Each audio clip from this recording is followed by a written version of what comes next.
सम्राट अशोक ने दिया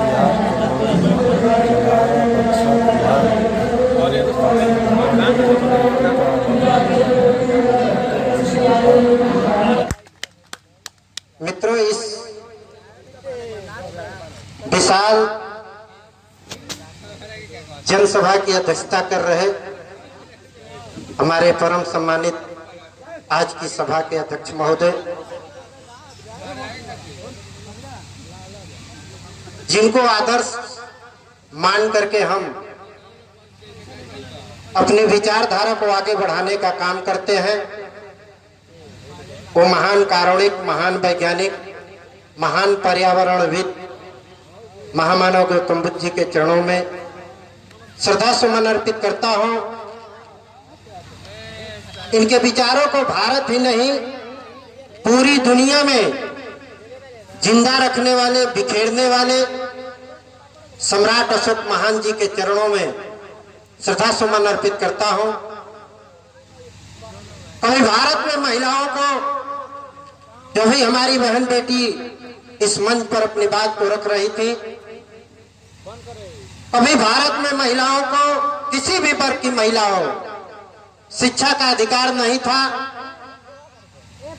भारत की प्रथम महिला शिक्षिका राष्ट्रमाता सावित्रीबाई फुले और उनको प्रेरित करने वाले महामना ज्योतिबा राव फुले के चरणों में श्रद्धा सुमन अर्पित करता हूं। साथ ही मित्रों, जाने अनजाने में इतने बड़े कार्यों को सजाने में, बनाने में, सहयोग करने में, इस कार्यक्रम को सफल बनाने में जिसकी भी जितनी भूमिका है, मैं सभी को सम्राट अशोक क्लब परिवार की तरफ से बहुत बहुत धन्यवाद ज्ञापित करता हूं।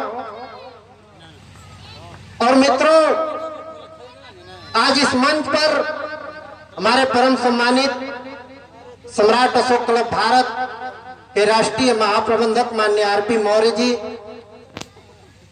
और सफलता की अंतिम सीढ़ी वही व्यक्ति चढ़ सकता है जो खुद ही उस सिद्धांतों को अपने जीवन में लागू करे। मित्रों, इस बक्सर जिले की कमान बड़ा ही एक ऐसे होनहार साथी के हाथ में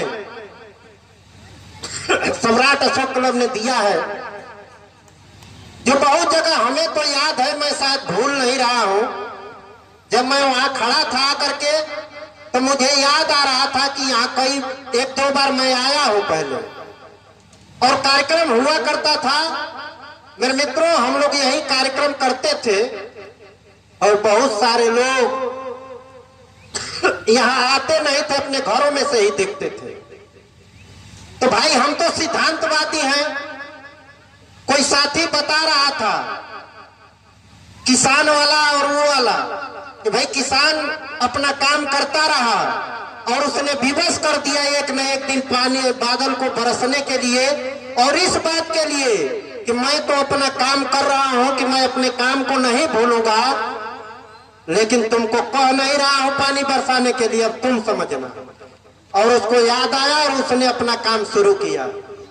मेरे मित्रों, सम्राट अशोक क्लब लगातार 25-26 वर्षों से लगातार इसी काम को कर रहा है। और बहुत सारे लोग प्रश्न खड़ा करते हैं कि भाई, ये लोग क्या देश को करना चाहते हैं, दुनिया को क्या देना चाहते हैं। तो मेरे मित्रों, बहुत सारे लोगों ने बोध कथा कहा, मैं एक हकीकत कथा कह करके और इस बात को समझाने का प्रयास कर रहा हूं। मित्रों, एक मालिक का घर था और उस घर में एक बार अचानक आग लगी और आग भयंकर लगी। तो जो घर के मालिक थे, घर को छोड़ करके भागने लगे, लेकिन संजोग था कि उस घर में एक चिड़िया का घोंसला भी था। उस घर में एक चिड़िया का घोंसला भी था।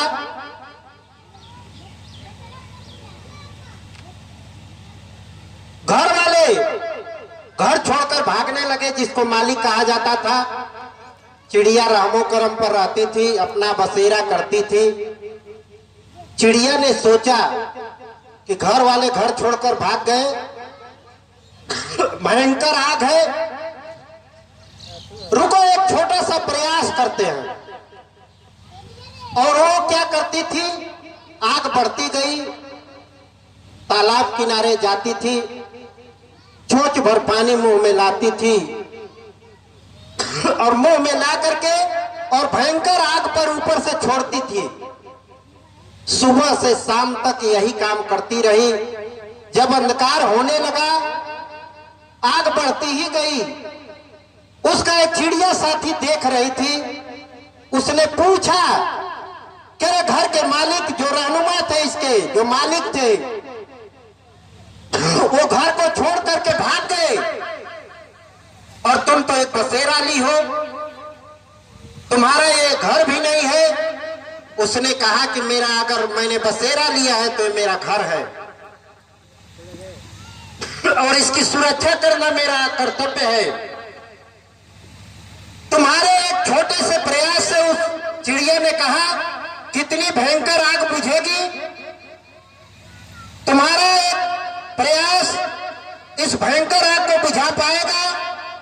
उसने कहा कि सुनो ध्यान से, मुझे पता नहीं है कितनी भयंकर आग मेरे एक छोटे से प्रयास से बुझेगी कि नहीं, इतना भी मुझे पता नहीं है कि घर के मालिक अपना काम करेंगे कि नहीं, लेकिन मेरा एक छोटा सा प्रयास है और मैं मरते दम तक करती रहूंगी। और मैं इसलिए कर रही हूं कि आग बुझेगी कि नहीं मुझे नहीं पता है, लेकिन जिस दिन इस घर का इतिहास लिखा जाएगा उसमें मेरा नाम घर जलाने वालों में नहीं बल्कि घर बुझाने वालों में होगा। सम्राट अशोक क्लब लगातार 26 साल से यही प्रयास कर रहा है। और मेरे मित्रों, ड्रेस की बात जहां आती है, ड्रेस का चयन हमने इसलिए किया, हमारे क्लब ने इसलिए किया कि अभी 1 मई बीती है। 1 मई पूरी दुनिया में मजदूर दिवस के नाम से मनाया जाता है, श्रमिकों का दिवस होता है। पूरे भारत के साथ दुनिया में पंडाल लगा लगा करके, माइक लगा करके श्रमिकों की जय जयकार की जाती है। उसकी शुरुआत कहाँ हुई? अमेरिका के शिकागो में। जब घड़ियों का प्रचलन नहीं था तो उस समय लोग उस फैक्ट्री में श्रमिक काम करते थे, उसमें इतना उस फैक्ट्री का मालिक उजाला कर देता था कि काम करते वक्त पता नहीं चलता था, घड़ियों का प्रचलन नहीं था। और वो 12 घंटे से अधिक काम, यानी कभी कभी तो 24 घंटे भी वो काम करता था।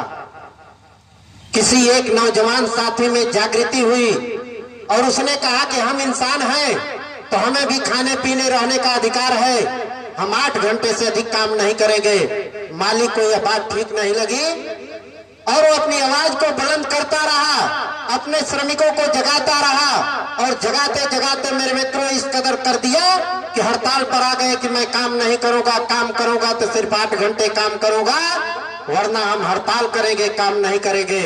मेरे मित्रों, मालिक क्रूर था। वो बातें एक श्रमिक ऐसे कैसे बोल सकता है? इस बातों पर उसने गोलियां चलवा दी पूरे फैक्ट्री में और जो जो सफेद वस्त्र श्रमिक पहनते थे वो पूरे गोलियों से छलनी होकर के और उनके खून से लथपथ हो गया। और वो आज ड्रेस सम्राट अशोक क्लब ने अंगीकार किया है। कोई हमें मराने से क्या डराएगा, कोई हमें मरने से क्या धिक्कारेगा? हम तो पैदा ही हुए हैं मरने के लिए। और मेरे मित्रों, मैं तो कहता हूं सम्राट अशोक क्लब का सच्चा कार्यकर्ता हूं और अगर सामान्य मौत मिलेगी तो मुझे संतुष्टि नहीं होगी। मैंने अपने परिवार में भी बोल दिया हूं कि मेरे मरने के बाद कोई आंसू नहीं बहाएगा, कोई छाती पीट पीट करके नहीं रोएगा, बल्कि एक अच्छे धर्म की तरफ जाएगा और जिन कारवां को हमने जहां तक छोड़ा है उसको आगे बढ़ाने का काम करेगा। जैसे आज हमारे परिनिर्वाण प्राप्त तलकधारी सिंह किए हैं। उनकी बेटी और उनके रिलेटिव को या उनके जिम्मा को जिन लोगों ने, हमारे राम शरण जी ने जो जिम्मेदारी ली है, उनके परिवार के लोगों ने जो जिम्मेदारी ली है, गांव के लोगों ने जिम्मेदारी ली है, उसी कड़ी में मुझे भी रखना। और मेरे मित्रों, ये कारवां कभी रुकने वाला नहीं है, ये कारवां कभी झुकने वाला नहीं है। जब हम राष्ट्रीय चिन्हों की पूजा करने का काम करते हैं, हम राष्ट्रीय ध्वज का सम्मान करने की बात करते हैं, हम भारत के संविधान को धार्मिक ग्रंथ मानने का काम करते हैं, तो हमें किस माई के लाल में हिम्मत है कि हमको डिगा सकता है। दुनिया का अगर सबसे सर्वश्रेष्ठ धर्म ग्रंथ अगर कोई है भारत के लिए तो प्रसिद्ध है ही, तो भारत का राष्ट्रीय धर्म ग्रंथ है भारतीय संविधान। और दुनिया में अगर कोई ध्वज लहराता है जिससे पूरी दुनिया में अमन शांति और चैन मिलता है, करुणा प्यार बरसाने का काम करता है, तो राष्ट्रीय ध्वज है, जो बहुत सारे साथियों ने बताया कि ये कैसे बना है। मेरे मित्रों, उस ध्वज का हम नमन करते हैं।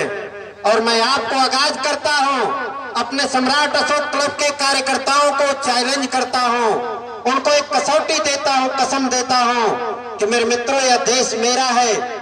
मेरा से मतलब हम लोगों का है, मेरा है।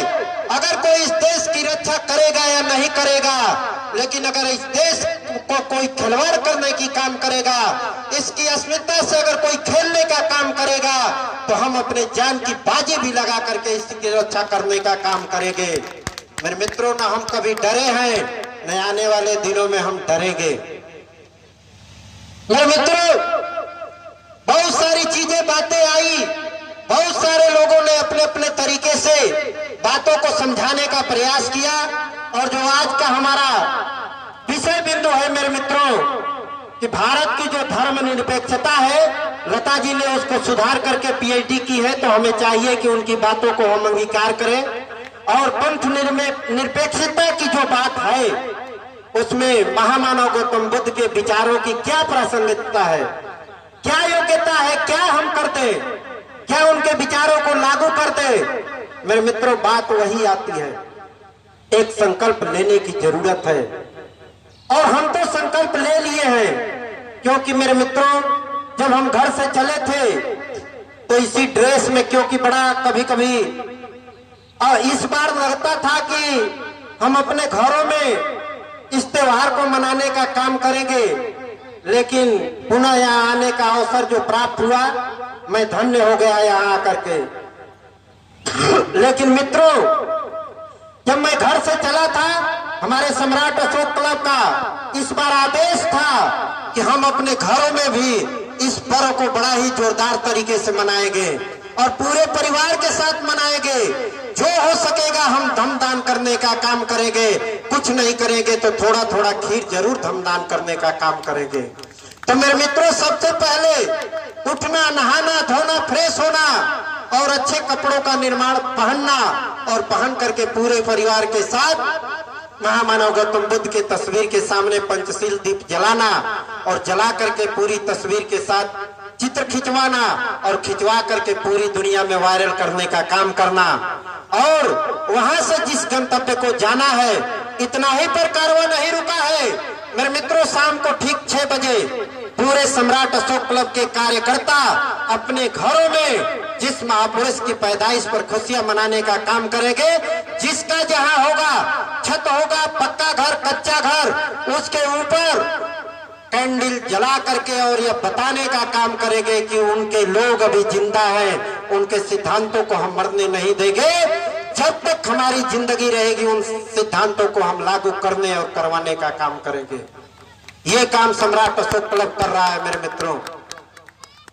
बहुत सारे लोगों ने कहा मेरे मित्रों, आज ये जो हमारे महामानव अशोक क्लब का जो सच्चा कार्यकर्ता होगा, जिसने इस ड्रेस को धारण कर लिया, प्रशिक्षण प्राप्त कर लिया और स्वयं में अनुशासित हो गया, दुनिया का कोई माई के लाल में हिम्मत नहीं है कि उसके मन को डिगा देने का काम करेगा। और मेरे मित्रों, इसी पल्ले से निकल करके एक हमारे साथी युवा दिनेश जी यहाँ बैठे हुए हैं मेरे मित्रों। इसी खून के एक वो भी भूत है, और वो भी एक संकल्प लेकर के निकले हैं कि बहुत सारे लोगों को आपने देखा और एक बार अवसर देने का जरूर आप अवसर प्रदान करिएगा। मेरे मित्रों, यह दिनेश जी पर जाता है कि अगर अवसर मिलता है तो आप कितना खरा उतरते हैं। हमने तो आपको तराशा, हमने से मतलब सम्राट अशोक क्लब ने तराशा और तराश करके आपको मैदान जंग किया। हमें पूर्ण भरोसा है, पूर्ण विश्वास है कि वहां आप सफल होंगे। मेरे मित्रों, बहुत सारे लोग बोले कि भाई कोई धर्म यहां कहता है जो रक्षा किया जाता है, जो चक्र सुदर्शन थोड़ा स्पष्ट कर देना चाहता हूं। चक्र सुदर्शन किसी के हाथ में था तो चक्र सुदर्शन किसी की गर्दन काटता है। मेरे मित्रों, हम चक्र सुदर्शन का प्रयोग अपने हित के लिए नहीं करेंगे, लेकिन एक आदमी ने प्रयोग किया कि चक्र सुदर्शन का प्रयोग मैं कर दूंगा। चेतावनी 3 बार दिया कि मेरी बातों को अगर अंगीकार नहीं करोगे। उस व्यक्ति ने कहा कि नहीं करूंगा, दूसरी बार भी कहा कि नहीं करूंगा और तीसरी बार भी कहा कि नहीं करूंगा, क्योंकि वो सत्य पर था। और जब सत्य पर था तो कहा कि मैं नहीं अंगीकार करूंगा, सत्य को सत्य कहूंगा। और मेरे मित्रों, सुदर्शन चक्र चल गया, उसका गर्दन उड़ गया। मेरे मित्रों, अगर किसी पर आप प्रतिक्रिया करेंगे, क्रिया करेंगे तो प्रतिक्रिया आएगी। हम प्रतिक्रियावादी नहीं हैं, हम सुधारवादी हैं। और ये सिद्धांत हमें महामानव गौतम बुद्ध जी दिए हैं। अंगुली माल से सीख दिए हैं। लोगों की अंगुलियां काटते थे, सब कुछ करते थे। उधर जिसके हाथ में अस्त्र था उसने कहा कि रुक जाओ नहीं तो गर्दन उड़ा दूंगा, चक्र चला दूंगा।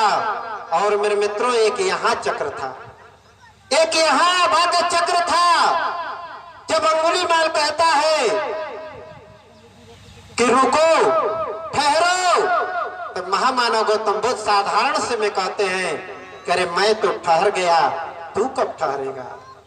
साधारण सा हाथ उठता है, चक्र की आभा जाती है। और मेरे मित्रों, उतना कत्ल करने वाला व्यक्ति चेला बन जाता है और चेला बन करके उसी लाइन में खड़ा हो जाता है।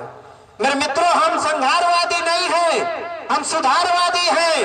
अगर हम कहेंगे कि गर्व से कहो कि हम हिंदू हैं, अगर हम कहेंगे कि गर्व से कहो कि हम मुस्लिम हैं, अगर हम कहेंगे कि गर्व से कहो कि हम बौद्धिस्ट हैं, तो कोई न कोई प्रतिक्रियावादी जरूर आएगा। और उन्हीं सब प्रतिक्रियावादियों का यह निशान है। इसलिए मेरे मित्रों, हम सुधारवादी नीति के लोग हैं। किसी ने कहा मेरे मित्रों कि हम सुधारवादी नीति के लोग हैं, यानी महामानव गौतम बुद्ध बोले थे कि भाई कीचड़ से कीचड़ को साफ नहीं किया जा सकता। कीचड़ को अगर साफ करना है, बहुत सारे लोग कहते हैं अरे यार सम्राट अशोक क्लब के कार्यकर्ता हैं, हम देश के कार्यकर्ता हैं, अगर कोई ईंट से जवाब देता है तो हम पत्थर से देंगे। अरे तो पत्थर से भी तो बड़ा कोई हथियार है। मेरे मित्रों, महामानव गौतम बुद्ध ने कहा कि कीचड़ से कीचड़ साफ नहीं हो सकता है। अगर किसी ने कीचड़ उछाला है तो वहां साफ पानी की जरूरत है, शांत पानी की जरूरत है, तभी वो कीचड़ की दाग छूटने वाली है। मेरे मित्रों, हम सुधारवादी नीति के लोग हैं। मेरे मित्रों, एक आदमी आता है इस देश में और किसी का बलात्कार कर देता है। और मेरे मित्रों, अगर ये तो कहिए कि अच्छाई है कि भारत का संविधान बाद में बना और वो व्यक्ति आज भी पूजनीय है। काश अगर भारत का संविधान उस समय होता तो कहां होते। मेरे मित्रों, कुछ दिन पहले भारत के संविधान का उल्लंघन किसी ने किया और मेरे मित्रों वो आज कहां है देख लीजिए। तो निश्चित तौर पर यही सब